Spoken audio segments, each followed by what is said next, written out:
Welcome to Japan and More, where we answer your questions about traveling Japan.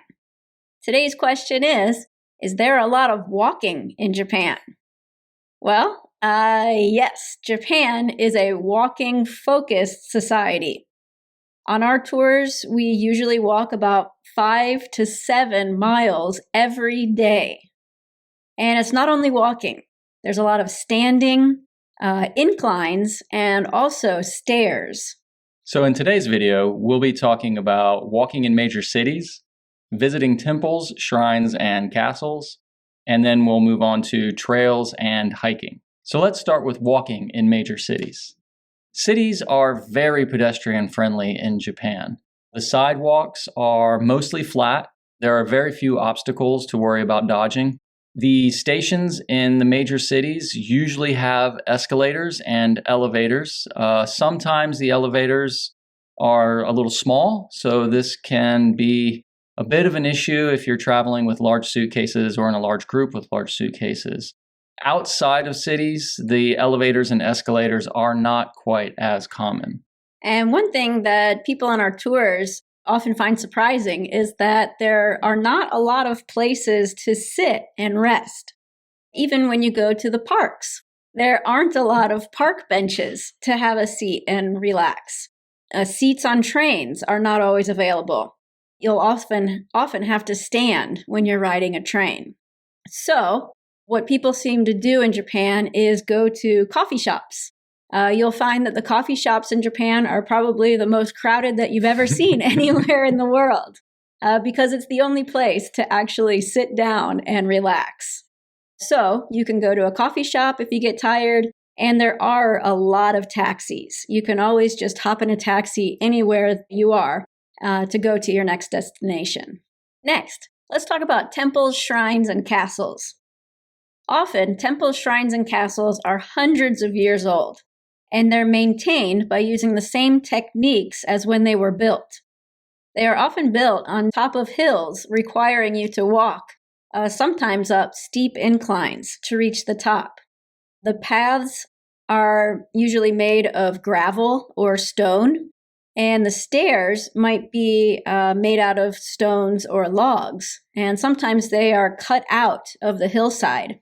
And most often, there are no railings. If you do have to climb the stairs, you have to do so without holding on to any railings. The preserved castles in Japan usually have their original stair design. The stairs were designed for keeping out intruders, so they're very steep, almost like a ladder. The castles that were built later on in the 50s and 60s after World War II, they are usually replicas of the original castles. So the inside is usually a museum, and they'll have an elevator. And an example of that kind of castle would be Osaka Castle. If you have any difficulty walking temples, shrines, and castles, you may find these places a little challenging. And that brings us to trails and hiking.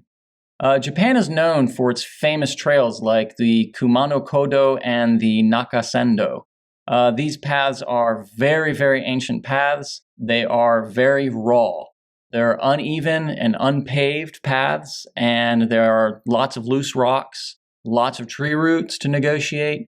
There are steep inclines and very steep declines, especially on the Kumano-Kodo. These trails are very isolated, so once you begin the trail, your choices are either finish the trail or go back to where you began. There is no middle where you can hop off and then quit.